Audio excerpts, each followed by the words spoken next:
नमस्कार। आप देख रहे हैं लाइव हिंदुस्तान चर्चा। मैं हूं अजय शुक्ल, आपका स्वागत करता हूं।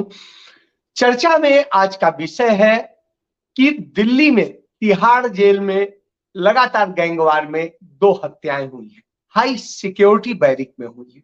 टिल्लू ताजपुरिया की हत्या के बाद में जिस तरह के हालात बने हैं, उसके बाद में हरियाणा में हाई अलर्ट हो गया है। हरियाणा में लगातार जो है कई जगह पुलिस ने छापे मारे हैं। सोनीपत हो, जींद हो, दूसरे और तमाम सारे इलाके हो, वहां छापेमारी की गई है। इन सब के बावजूद कोई बड़ी सफलता हाथ नहीं लगी है। लेकिन इस गैंगवार का असर हरियाणा में किस तरीके से हो सकता है, कैसे हरियाणा में इन सारी चीजों को लेकर के घेरा जा सकता है और हरियाणा पुलिस कितनी सतर्क, इन सारे मसलों पर किस तरीके से ये गैंग पनपा और बड़ा हुआ, इसी पर चर्चा के लिए हमारे साथ में एक पैनल है। उस पैनल से हम आपका तारुफ कराते हैं।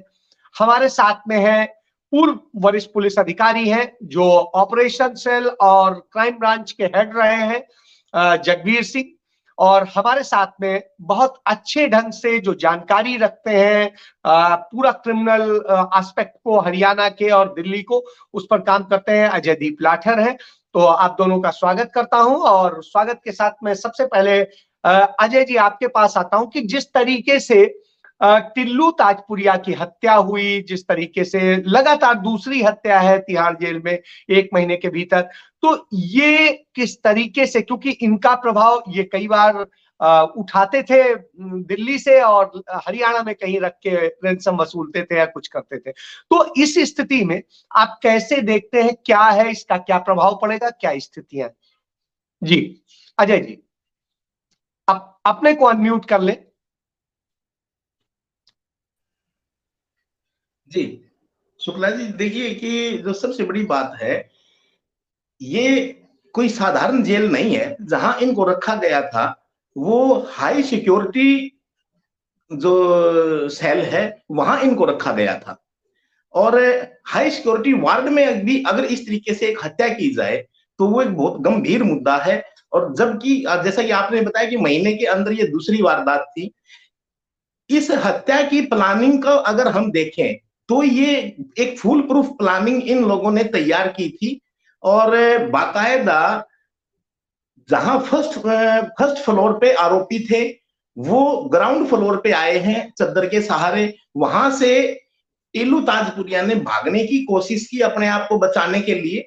लेकिन इसी दौरान अगर देखा जाए तो ये, हालांकि ये कामयाब नहीं हुआ, इसको घेर लिया और इसको सीसीटीवी के बिल्कुल सामने लेके आए और वहां इस पे तब तक वार किए गए जब तक कि इनकी जान नहीं चली गई। और ये अगर आप देखेंगे, कम से कम हमें ये लगता है कि ये कितना हीनियस क्राइम है। दूसरों को डराने के लिए भी बाकायदा ये किया गया कि कम से कम उनको आगे ये सबक मिले कि देखो हम कितने बड़े बदमाश हैं। इसी हाई सिक्योरिटी वार्ड के अंदर मैं आपको बताऊं कि 3 और बड़े बदमाश वहां पे रखे हुए, 3 बड़े गैंगस्टर, सोनू दरियापुर, मंजीत महाल और प्रदीप, उसी हाई सिक्योरिटी वार्ड में। तो जो हत्यारे थे, हत्यारों ने, चारों लोगों ने सबसे पहले इनके सेल को बाहर से बंद कर दिया था, ताकि ये कोई भी, जब वो मदद के लिए चिल्लाता टिल्लू, तो उस समय कोई उसे बचाने के लिए ना आ पाता। इसलिए अब ये हम जब तिहाड़ जेल की बात करते हैं तो ये केवल मतलब आप, हम इसको केवल गैंगस्टर से नहीं जोड़ के देख सकते। जो पुरानी जो घटनाएं हैं, हम हमें उन पर भी विचार करना चाहिए कि तिहाड़ जेल कैसे पहले भी वहां के अधिकारी और कर्मचारी विभिन्न चीजों में संलिप्त पाए गए हैं। सुकेश चंद्रशेखर का ही मामला ले लें, मनी लॉन्ड्रिंग के मामले में बंद है।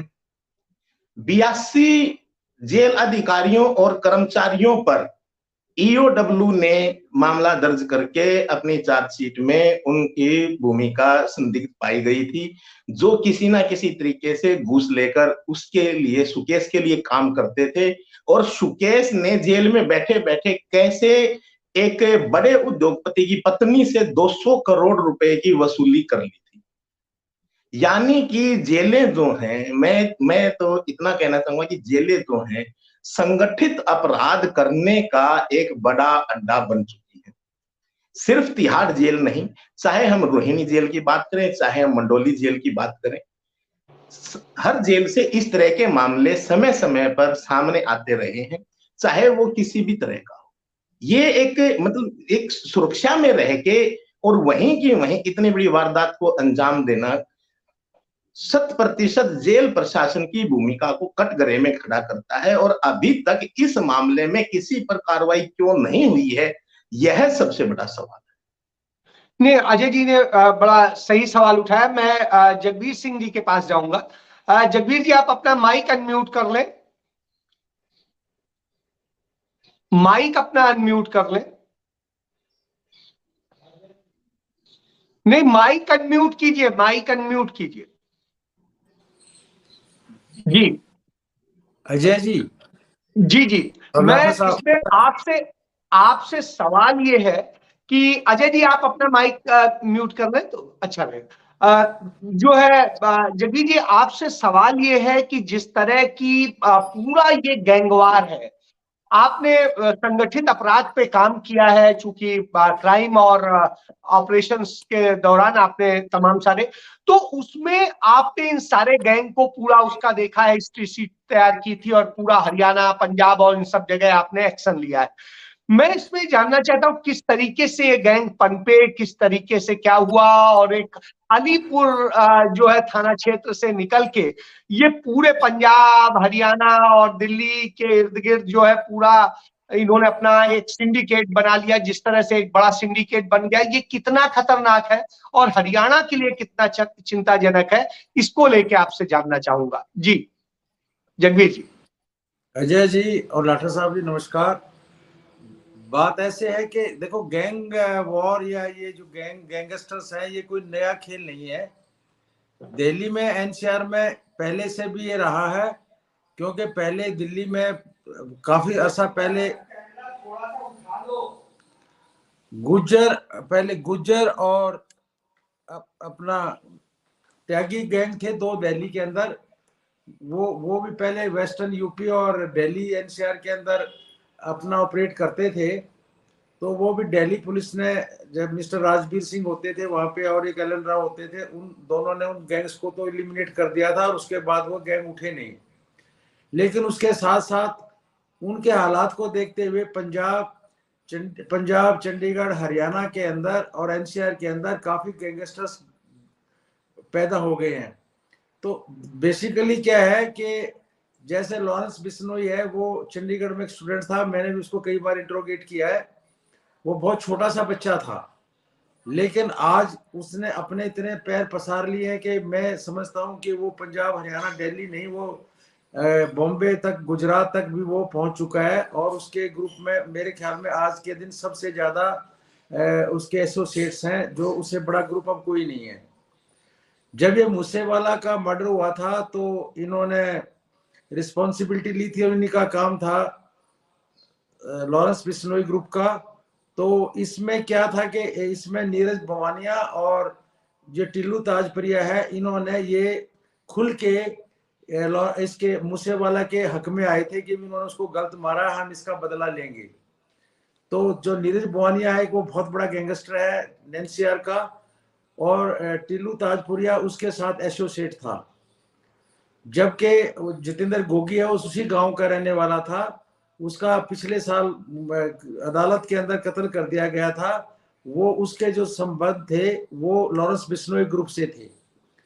तो हरियाणा में वैसे भी जैसे काला जिठेड़ी है और कई गैंगस्टर हैं जो सोनीपत डिस्ट्रिक्ट के ही हैं, 2-3, तो वो सारे के सारे उनके एसोसिएशंस हैं, वो डिपेंडेंसी रखते हैं अपना लॉरेंस बिश्नोई से। क्योंकि जो छोटे ग्रुप हैं उन लोगों के पास हथियारों की जो सप्लाई है वो आमतौर पे हो नहीं पाती है। जो बड़े ग्रुप्स हैं वो उनको वेपन्स की सप्लाई करवाते हैं, बाहर से आते हैं, पाकिस्तान से आते हैं। जैसे आपने देखा होगा कि भी टर्की की पिस्टल यहाँ पे जो अतीक अहमद को मारा गया था, वो को बहुत बड़े गैंगस्टर्स नहीं थे, लेकिन उनकी कहीं ना कहीं संपर्क किसी बड़े ग्रुप से था जो उनसे हेल्प ले रहा था। इसलिए वो वेपन सप्लाई के लिए भी इन लोगों को टास्किंग कर देते हैं।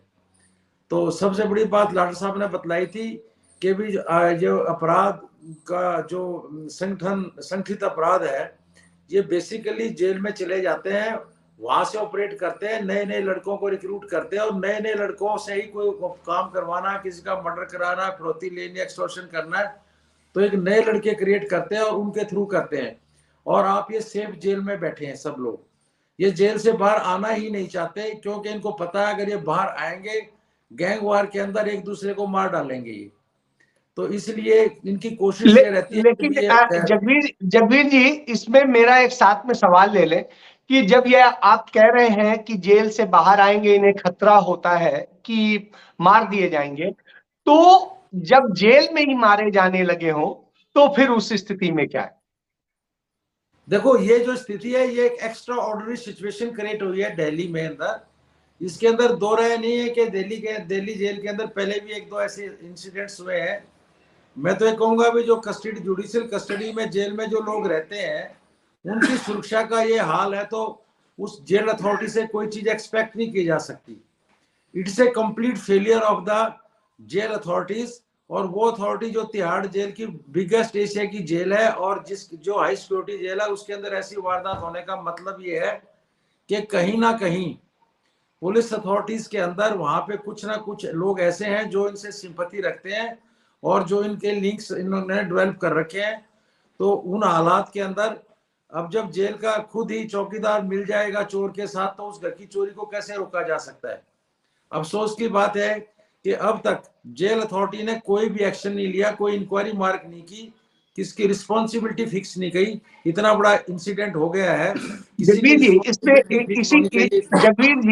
जगवीर जी इसमें एक और सवाल कि जो ये घटना हुई इसमें जो पूरा आया है सामने, पूरा आया है घटना का, उसमें ये आया है कि पुलिस सामने थी, पुलिस के सामने, सबके सामने, कुछ क्रिमिनल्स भी, सातिर क्रिमिनल भी थे, उनके सामने ये हत्या हुई और जितने बीभत्स तरीके से हुई कि 90 जगह उन्होंने चाकुओं से गोदा है, ये अपने आप में बड़ी बात जी। देखो, ऑर्डिनरी कोर्स ऑफ नेचर में जेल मैनुअल के अंदर के जितने भी अधिकारी, वार्डर्स कहते हैं हम उनको, सुपरवाइजर वार्डर्स कहते हैं, वो आर्म्ड नहीं होते हैं। वेपन्स जेल के अंदर अलाउ नहीं रहते हैं मैनुअल के हिसाब से। वो फिजिकली उनकी प्रेजेंस रहती है, वो मॉनिटरिंग करते हैं, लेकिन कोई बड़ा एक्शन लेने में सक्षम नहीं रहते हैं वो मेरे हिसाब से। तो जब ये इंसिडेंट हुआ है और उन्होंने कैमरे के सामने ऑन करके उसको किया है, वो सिर्फ इसलिए किया कि वो एक दहशत फैलाना चाहते हैं कि भी हम बराबर के गैंगस्टर बन गए हैं, और वो भी उसी जो उनको लोगों से पैसा इकट्ठा करते हैं, डराते धमकाते हैं, वो अपनी दुकानदारी शुरू करने के लिए उन्होंने ये इंसिडेंट ऐसे इन्होंने किया है। लेकिन जेल की एक प्रेजेंस थी, अगर जेल वाले अलर्ट होते तो वो उसमें इंटरवेंशन कर सकते थे। और मैं ये समझता हूँ इसके अंदर ये इतना सिंपल नहीं है, इसमें कोई ना कोई आदमी इन्वॉल्व रहा होगा जरूर। और क्योंकि वहां पे जब उसके ऊपर उसने अटैक किया था तो वहां पे जेल वार्डर्स की या जेल अथॉरिटीज की कोई ज्यादा प्रेजेंस नहीं थी। अगर वहां पे उनकी ज्यादा प्रेजेंस रही होती तो वो जरूर इंटरवेंशन करते और इसको बचाया जा सकता था। तो ये बहुत बड़ी प्लानिंग के साथ हुआ है। और इसके अंदर ये मैं महसूस करता हूँ कि ये जो अपना मारा गया था लास्ट ईयर इनके गांव का गोगी, जितेंद्र गोगी, तो उसका बदला लेने के लिए उस ग्रुप ने किसी बड़े ग्रुप से भी हेल्प ली है और इसको रूल आउट नहीं किया जा सकता क्योंकि इसकी एसोसिएशन लॉरेंस बिश्नोई ग्रुप से रही है। जगबीर जी ने जो बताया, जगबीर जी आप अपना म्यूट कर लें माइक। अजय जी, इस पे जैसा जगबीर जी ने बताया उसके बाद में एक चीज सामने आती है कि एक तो जेल अथॉरिटी का इन्वॉल्वमेंट, दूसरा इनका नेटवर्क। मैं इसमें बेसिकली जेल से ज्यादा नेटवर्क पे बात करना चाह रहा हूं क्योंकि जो हो गया उस पे तो अब जांच होगी, जो भी कार्रवाई होगी। लेकिन मेरा ये मानना है कि जब ये हुआ तो या तो आप मान के चलिए कि अब गैंग खत्म हो गए, दोनों मार दिए गए, जितेंद्र भी मार दिया गया और टिल्लू भी मार दिया गया। लेकिन बताते हैं कि वो गैंगवार अब और सुलग उठी है, जो उनका पूरा सिंडिकेट है उसमें और ज्यादा सक्रियता आ गई है और वो अब और बड़ी प्लानिंग कर रहे हैं एक दूसरे के खिलाफ, अपने उन गैंग के खिलाफ। तो ऐसी स्थिति में, क्योंकि ये हरियाणा से मेन जुड़ा हुआ है, अलीपुर भी यदि कहेंगे बॉर्डर है, तो ऐसी स्थिति में सब भाग के हरियाणा आते हैं और हरियाणा और पंजाब में और इधर राजस्थान और या पश्चिम उत्तर प्रदेश में इधर शरण लेते हैं। तो मेन बैटल जो बनती है वो हरियाणा बन जाती है। तो ऐसी स्थिति में आप इसे किस ढंग से उसको देखते हैं कि ये किस तरह से बढ़ रहा है और क्या होने वाला है? जी देखिए, इसमें क्या है, ये बिल्कुल एक वाजिब सवाल है कि ये आगे क्या रूप लेगा, लेकिन इसकी बैकग्राउंड भी अगर हम देखें तो जो दोनों के बीच में, अब टीलू ताजपुरिया का जो असली नाम था वो सुनील मान था, और जो अपना जितेंद्र गोगी था वो जितेंद्र मान था, और दोनों ये दोस्त भी थे। और अलीपुर के पास इनका ये ताजपुर गांव है, कोई बहुत बड़ा गांव नहीं है वो, वहां के ये रहने वाले थे, एक ही गांव के थे, लेकिन वो दुश्मनी इस कदर बढ़ी कि दोनों गैंग के मुखिया एक तरीके से मारे जा चुके हैं उसके, और इन समेत लगभग 20 हत्याएं दोनों गैंग की हो चुकी हैं आपसी गैंगवार के दौरान। अब जो बात आपने की, अब हम उसके ऊपर आते हैं कि अब आगे क्या। देखिए, गैंग में गुर्गे हैं, शूटर भी हैं। जब 20 लोगों की अगर जान जा चुकी है दोनों से, तो हम ये मान के चले कि नेटवर्क इनके पास अभी है। अभी उसकी कमान गोगी के बाद कौन संभालेगा? अब उन लोगों ने कहीं ना कहीं जाके गोल्डी बराड़ की तरफ गए हैं। वो जब उनका जो मुखिया था वो मारा गया, तो वो किसी ना किसी के मार्फत वो गोल्डी बराड़ की शरण में गए हैं। इधर से ये नीरज भवानिया की शरण में था, उसका एसोसिएट था ये। तो अब इस चीज को तो हम ये देख सकते हैं कि उसके गैंग की कमान कौन और इसके गैंग की कौन, लेकिन ऊपर से जो बड़ा कंट्रोल है, बड़ा हाथ है, इधर से नीरज भवानिया का रहेगा, उधर से गोल्डी बराड़ का रहेगा। और रही बात कि ये हरियाणा के ऊपर कितना इफेक्ट करता है, मैं आपको बताऊं, बदमाश एक बड़ी प्लानिंग के तहत काम करते हैं। मैं एग्री हूं जगबीर सिंह जी की बात से कि जब उन्हें लगता है कि उन्हें अब बाहर खतरा है, वो तुरंत कहीं ना कहीं किसी ना किसी जेल में पहुंच जाते हैं। और आप भी हैरान होंगे, वो इतने कई कई मर्डर के आरोपी होने के बावजूद किसी छोटे से क्राइम को करके अंदर जाते हैं। यानी कि वो एक तरीका है, जैसे टोल बूथ के ऊपर कहीं पे लड़ाई झगड़ा कर दिया, उससे क्या है, उनके वकील या कोई उनको ऐसी सलाह देते हैं कि आप ऐसी जगह कोई वारदात करो जिससे आप टाइम के हिसाब से वहां आपकी प्रेजेंस हो जाए और आपको एक इजी गेटवे मिल जाए मामला दर्ज होके, और फिर किसी छोटे से मतलब छोटे क्राइम में अंदर जाने के लिए। फिर वो बहुत सारे मामले होते हैं, जमानत होगी नहीं, अंदर रहेंगे, सुरक्षित रहेंगे। उसके लिए बाकायदा जिले की पहचान भी की जाती है कि वहां हमारे गुर्गे हैं, तो वहां हम बैठ के आसानी से अपना काम कर सकेंगे। उदाहरण के तौर पे गुड़गांव की भोंडसी जेल ले लीजिए, फरीदाबाद की नीमका जेल ले लीजिए, रोहतक की सुनारिया जेल ले लीजिए, और सोनीपत की सोनीपत जेल ले लीजिए। ये मैंने आपको इसलिए बताया कि ये देखिए, दिल्ली के ये एकदम सटे हुए हैं, एनसीआर है, सारा बड़ा क्राइम यही घटित होता है। दिल्ली वाले इधर भाग के आ जाते हैं, इधर वाले दिल्ली भाग के चले जाते हैं, पश्चिमी उत्तर प्रदेश भी जाते हैं। लेकिन मेरा मानना यह है कि पिछले कुछ समय से पश्चिमी उत्तर प्रदेश से बदमाश भाग के इधर आए हैं, इधर के बदमाश इधर नहीं गए हैं। कारण से भले ही कुछ भी रहे हैं, वहां थोड़ा सा जो पुलिस का जो एक भय बढ़ा है, वो मतलब जो योगी राज का प्रभाव रहा है उसके कारण वहां से भाग के इधर आ गए। हाँ, उस वहां से भाग के इधर आते हैं, इधर के बदमाश क्राइम करके अब उस तरफ जाने में, यमुना पार जाने में थोड़ा सा हिचकिचाते हैं। तो ये अपने गैंग के हिसाब से, उसके लोगों की प्रेजेंस के हिसाब से, और एंटी गैंग का वहां कौन बंद है, कौन कहां बंद है, सारा वो सोच के तब ये एक तरीके से अपने लिए जेल को भी चूज करते हैं, ताकि वहां बैठ के इन्हें किसी तरह की दिक्कत ना आए, अपना नेटवर्क वहां से चलाएं। अगर हम पिछले ये मान के चलिए कि अगर हम 2014 के बाद से पिछले 9 साल का अगर हम सोनीपत, गाजियाबाद, नोएडा, दिल्ली, फरीदाबाद, गुड़गांव, यानी इस टोटल एनसीआर के क्राइम को, गैंगवार को, जो गैंग ऑपरेटेड है, उनको अगर हम स्टडी करें, तो आपको ये कुछ अपवाद मिलेंगे जो जेलों के अंदर हुए हैं। वो किसी ना किसी, क्योंकि वो बाहर वो निकलेंगे नहीं, तो वरना जब भी किसी दूसरे गैंग पे हमला हुआ है, तो अंदर बैठे हुए ने व्यू रचना की है, बाहर उसके शूटर रहे हैं, डबल डबल टीमें रही हैं, एक फॉलो करने के लिए, एक अटैक करने के लिए। तो वो सारा वही तरीका फॉलो किया गया, लेकिन मास्टरमाइंड जो था वो जेल में बैठा रहा है। करने वाले अजय जी इसमें एक और चीज कि जिस तरीके से है, तो इनकी फंडिंग कहां से होती, पैसा किस किस तरीके से आता है?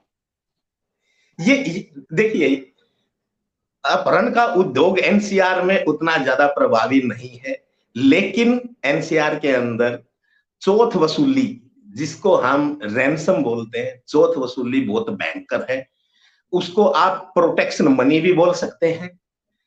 कितना बड़ा हब, कितने बड़े बिजनेसमैन इस दिल्ली एनसीआर में बैठे हैं, ये उनको टारगेट करते हैं। इजी टारगेट उस आदमी को किया जाता है जो जिसका नाम जितना बड़ा, उससे उतनी ज्यादा फंडिंग। फिर जो जैसा कि इसी मामले में हमने देखा कि सीसीटीवी के सामने जीवित रहने और काम सुकून से करने का पैसा देना पड़ रहा है। बिल्कुल बिल्कुल, मतलब अगर हम देखें, जैसे इस मामले में जो 4 आरोपियों ने जो हत्या की, वो सीसीटीवी के सामने की। मतलब आप ये देखिए कि वो कितना बड़ा, मतलब उनको ये अपने आप को दिखाने के लिए था कि देखो हम अब इतने बड़े क्रिमिनल हो गए हैं कि हमने टिल्लू ताजपुरिया का मर्डर किया है। तो वो एक वर्चस्व भी तो उन लोगों ने बनाया है, इसीलिए ये वर्चस्व दिखाने के लिए भी ये लोग इस तरह की वारदातें करते हैं और खूब करते हैं। इन बड़े शहरों में खास तौर पे उस बिजनेस क्लास को डराने के लिए, क्योंकि धन तो वहीं से आना है, उसको डराने के लिए उन चीजों में। फिर दूसरा, इनका जो धन का जो है वो है प्रॉपर्टी। जितने बड़े बड़े सौदे होते हैं उनके ऊपर बड़े बदमाशों की नजर रहती है। फिर है, जैसे महाराष्ट्रियन में बोलते हैं मंडावली। किसी का अगर 20 करोड़ रुपया किसी दूसरी पार्टी के पास गया है और उसने देने से इनकार कर दिया है, तो उसकी सेटलमेंट कराना, उसकी मंडावली कराना कि हम इतना पैसा हम लेंगे, आपको हम इतना दिला देंगे, वो काम भी ये करते हैं। इस पे जगवीर जी से भी बात कर लेते हैं। जगवीर जी, आप अपना माइक अनम्यूट कर लें। जी शुक्ला जी। जिस तरीके से बताया अजय जी ने कि जिस तरीके से वो ऑपरेट करते हैं, रेंसम वसूलते हैं, मंडावली करते हैं और दूसरी चीजें करते हैं, क्या पुलिस सोती रहती? पुलिस नहीं करती? आप खुद चूंकि इस चीज को ऑपरेट करते रहे हैं, आप ऑपरेशन सेल के हेड के तौर पे संगठित अपराध देखते थे, तो आप बताइए इसको रोकने के लिए कैसे क्या करते हैं, क्या है और किस तरीके से नेटवर्क हरियाणा में बढ़ रहा है? जी देखो, आपने देखा होगा पिछले कुछ समय में कि एक गैंगस्टर लाइव टीवी के ऊपर आ रहा है, तो जेल के अंदर है, पुलिस कस्टडी के अंदर है, और वो फिर भी वो लाइव आ रहा है टीवी के ऊपर। आप इसी से अंदाजा लगा लो कि जितनी बार भी जेल्स की सर्च की है पंजाब में या हरियाणा में, वहां पे 50-50, 100-100 मोबाइल फोन मिले हैं। वो कैसे पहुंचते हैं?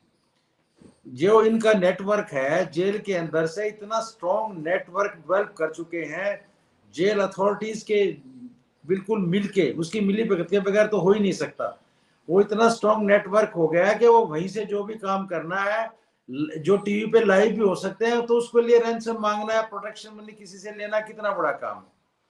दूसरी बात, ये बड़े अपराध को खुद नहीं करते हैं, ये अंदर बैठे बन गए हैं। जैसे अब इसने, इन बच्चों ने अपने आप को, जिसने मारा टिल्लू ताजप्रिया को, इन्होंने दिखाया कि भी लाइव दिखा भी हमारा, अभी गैंगस्टर, कल को ये भी आगे अपने 4 छोटे ने एक रूट इकट्ठे कर लेंगे कि भी तुम एक्शन करो, हम तो जेल में बैठे हैं, हम तो प्रोटेक्टेड है, तुम फलाने बंदे को थ्रेट कराओ, ये कर दो, उससे रैंसम मांग लो। किडनैपिंग का तो खैर लंबा चौड़ा अब नहीं रहा है, बेसिकली तो मेजर तो प्रोटेक्शन मनी और प्रॉपर्टी डिस्प्यूट्स के लिए जो है वो ज्यादा सबसे बड़ा इनका धंधा बना हुआ है। तो आप इस चीज को कैसे इनकार कर सकते हैं कि इनकी नेटवर्किंग जेल में बैठने के बाद भी इतनी स्ट्रॉन्ग है कि टीवी पे लाइव भी आ सकते हैं, कहीं कम्युनिकेट करना है, बाहर करना, गोल्डी बाहर बैठना। मुझे इसमें जो एक मेन जवाब चाहिए कि इनका नेटवर्क किस तरीके से काम कर रहा है हरियाणा पंजाब में, और हरियाणा में खासकर, क्योंकि हरियाणा एनसीआर से जुड़ा हुआ है, जिस तरीके से बताया जाता है, दिल्ली पुलिस का कहना है कि वो भाग के हरियाणा आ जाते हैं, यहाँ छिप जाते हैं, उसने इसीलिए कल छापेमारी करी। तो इस स्थिति में आप कैसे इसको? जी देखो, ऐसा है कि नेटवर्किंग तो इनकी मोबाइल से ही होती है और जेल के अंदर से ही होती है। नीचे प्लानिंग भी जितनी भी होती है वो जेल की गाइडेंस होती है, जेल से ही प्लानिंग होती है। जैसे आपने एक बड़ा गैंगस्टर अतीक मारा गया है, जो उसको मिस्टर पॉल को मारा था, वो देखो आपने, वो सारी की सारी प्लानिंग जब एक्सपोज हुई है तो सारी प्लानिंग जेल से तो हुई है। वहां वो मिलने भी जाते हैं, मुलाकातें भी करते हैं, और मोबाइल का कम्युनिकेशन भी उनका बरकरार रहता है। कभी ऐसा नहीं होता कि वो जेल से कहीं बात करना चाहे बात ना हो, ये कम्युनिकेशन रहता है। और ये इसके अंदर चाहे तिहाड़ जेल है, चाहे मंडोली जेल है, चाहे अपना पंजाब की जेल्स है, हरियाणा की जेल्स है, ये सभी जेल्स के अंदर फैसिलिटेटेड है कि भी इनको मोबाइल मिल जाते हैं, अंदर पहुंच जाते हैं, और ये मोबाइल से बड़े आराम से अपना जो मैसेज करना होता है, जो प्लानिंग करनी होती है, वो कर लेते हैं। तो अब रहेगी बात इसकी रेड करने की। जो रेड कर रहे हैं ये तो उन लोगों से रेड कर रहे हैं कि जो इनके ग्रुप के बंदे, नई फॉर्मेशन हो रही है, जो बाहर घूम रहे हैं। अब गोल्डी बरार बाहर बैठा कनाडा, उन्होंने उसको कल लुकआउट नोटिस जारी कर दिया है। अब क्या है, वो बाहर बैठा है जो, लेकिन जो अब ऑपरेटिव है, जो इनके बड़े ग्रुप्स के, जैसे नीरज बुवानिया लगा लो, लॉरेंस बिस्वान लगा लो, गोल्डी बरार लगा लो, बबिया ग्रुप वाले लगा लो, इनमें क्या है कि ये इनके जो ऑपरेशनल बंदे हैं ये नए नए करते रहते हैं रूट, जो के सिस्टम के अंदर अपना एक्सपोज नहीं होते। वो सुरक्षित बंदे हैं जिनके बारे में पता ही नहीं कि भी गैंगस्टर के बंदे हैं, वो उनसे उनसे उनसे अपराध कराते हैं। नई रिक्रूटमेंट है, उनसे एक्शन कराते हैं। जब वो पहला को क्राइम कर देते हैं तो उसके बाद उनके नाम आते हैं कि ये भी गैंगस्टर्स में शामिल हो गए हैं। तो ये अच्छा चीजें रहती है। जगबीर जी, इसमें एक सवाल और मैं जोड़ना चाहूंगा। इसमें एक चीज और आती है बार बार कि ये बड़े साधारण घर के लड़के थे, और किस तरीके से इतने बड़े नेटवर्क का, इतने बड़े वो बन गए, और जिस तरीके से हुआ इनका नेटवर्क लगातार बढ़ता गया। या अब आप सोचिए, हरियाणा के अंदर जींद तक पहुंच गया, इधर पंजाब में पहुंच गया, इधर ये पहुंच गया, ये पूरा एक जो इनका जाल बना। तो इसमें क्यों प्रलोभित हो जा रहे हैं लड़के, और क्यों उनको, और फिर उनको जिस तरीके से मदद या वसूली, जिस तरीके से अभी हाल के दिनों में शिकायतें आई हैं, वसूली बढ़ी है तमाम जगह, राज्यों में बढ़ी है, तो ये सारी चीजें कैसे प्रभावित कर रही हैं? जी देखो, इसके लिए दो चीजें बड़ी इंपॉर्टेंट है। एक एजुकेशन, अगर बच्चे अच्छी पढ़ाई कराते हैं, टैलेंटेड है, तो वो निकल जाते हैं। सब दूसरा इशू क्या है कि ये इजी मनी है, इसके अलावा एम्प्लॉयमेंट है नहीं, बेरोजगारी का इतना बड़ा मुद्दा है। जमींदारों के बच्चे हैं ज्यादातर इनमें, और उनकी जमीनें रही नहीं है क्योंकि परिवार बड़े होते गए, बढ़ती गई, साधन इनकम के इनके पास नहीं रहे हैं, सीमित साधन हो गए हैं। उन हालात में हर कोई आदमी लग्जरियस लाइफ जीना चाहता है। तो जब लग्जरियस लाइफ देता है, कुछ चीजें इनका हमारे सोशल मीडिया से भी का भी इसके अंदर रोल रहता है। जैसे पिक्चर्स कोई आती हैं, कई गैंगस्टर्स की पिक्चर आई है, या कुछ ऐसी छोटी मोटी वीडियोस डाली जाती हैं, उसमें कैसे ऑपरेट करता है, उन चीजों से भी ल्यूर हो जाते हैं बच्चे। इनको देखा कि भी ये तो बड़ी लग्जरियस लाइफ है, जेल में रह रहे हैं, 5 स्टार की प्रोटेक्शन है, खाना पीना सब कुछ फर्स्ट क्लास है, पैसे के पैसे आई जा रहे हैं, प्रोटेक्शन मनी इकट्ठी हो रही है, सब कुछ हो रहा है। तो इनसे अच्छा, उनके दिमाग में बात आती है इससे सस्ता और इससे अच्छा साधन कोई नहीं है इनकम कमाने के लिए और अच्छा जीवन व्यतीत करने के लिए। तो इसलिए ये उसके लिए ल्यूर हो जाते हैं। उनकी अपनी फैसिलिटीज हैं, भी अच्छी जगह जाना है, डिस्को भी देखना है, गाड़ी भी चाहिए, तो ये चीजें बच्चों को ल्यूर करती हैं। और इस बात से आप सहमत हो गए कि भी जो अनएम्प्लॉयमेंट है, बेरोजगारी है, पंजाब में भी और हरियाणा में भी चरम सीमा पर रहती है। तो यहाँ बच्चे मेहनत आकांक्षी हैं और ये चाहते हैं कि भी हम इजी मनी कमाएं और शॉर्टेस्ट वे में हम बहुत पॉपुलर हो जाए। सबसे बड़ा मुद्दा यही अट्रैक्ट करते तो हैं इसका उनका जो इसका मतलब है कि आने वाले समय में खतरे ज्यादा बढ़ गए हैं, और ज्यादा, क्योंकि बेरोजगारी की दर भी बढ़ी है, चीजें भी हैं और समस्याएं हैं, और इंडस्ट्री में, निजी क्षेत्रों में भी रोजगार नहीं है। तो उस ढंग से आपको क्या लग रहा है? जी बिल्कुल बढ़ेगी। एक बात, ये बहुत ज्यादा जल्दी से बढ़ेंगी। दूसरी बात, मैं एक आपसे ही सवाल कर रहा हूं क्योंकि आप यूपी के बारे में ज्यादा जानते हो। आप मुझे बताओ, अतीक अहमद के केसों को 1988 से लेकर के अब तक उनके कितने केसेस उनके ऊपर रजिस्टर हुए, किसी की कंक्लूजन नहीं हुआ, किसी ट्रायल को पूरा नहीं हुआ कोई ट्रायल। बीच में लटक रहे हैं। मुख्तार अंसारी के केसेस पे अब आई है 1 साल बाद, कितने सालों से पेश ही नहीं हुए, केस का ट्रायल ही नहीं हुआ। अब सबसे बड़ी इसमें जुडिशियल सिस्टम की भी प्रॉब्लम है। अगर हमारी जुडिशियल सिस्टम रैपिड तरीके से फास्ट ट्रैक कोर्ट में इनके फैसले सुने, डे टू डे प्रोसीडिंग्स करके इनको जो कन्विक्शन बनती है कानून के अनुसार उसको उनको सजा दी जाए, तो उन हालात में इनकी ग्रुप लायबिलिटी कम हो जाएगी। अब सबको पता है कि कोई गवाही देने नहीं आएगा, कोई ट्रायल नहीं होना। चलिए जगवीर जी, समय की पाबंदी है और इसलिए मैं इसको वो करना चाहूंगा कि जिस तरीके से आपने बताया कि किस तरीके से नेटवर्क बढ़ रहा है और जिस तरीके से लड़के जो है नए बच्चे प्रलोभित होते हैं इजी मनी को लेकर के और आगे बढ़ते हैं, जिस तरीके से अजय जी ने बताया कि इसको लेकर के कैसे नेटवर्क चल रहा है, किस तरीके से हो रहा है, तो इसके बाद में निश्चित रूप से ये लगता है कि अब जो है हरियाणा के लिए चिंता का विषय है। हरियाणा सरकार, हरियाणा की पुलिस को इसके बारे में गंभीरता से सोचना चाहिए और कहीं ना कहीं जैसा बताया अजय जी ने कि अब जो है ये अपराधी यूपी की तरफ न जाके हरियाणा की तरफ आते हैं, तो मुझे लगता है कि हरियाणा के पुलिस को और सरकार को भी यूपी से थोड़ा सा सीख लेनी चाहिए कि किस तरीके से अपराधियों को, जो बड़े अपराधी हैं, उन्हें काबू किया जाए। और इसके लिए यदि करेंगे तो शायद अच्छे नतीजे निकले और इस तरह की घटनाएं ना हो और अमन चैन कायम रहे, क्योंकि हम सब चाहते हैं अमन चैन हो, लोग खुशी रहे, इसके लिए बेहद जरूरी है। इसके साथ चर्चा समाप्त करता हूं, कल फिर मिलेंगे, तब तक के लिए धन्यवाद।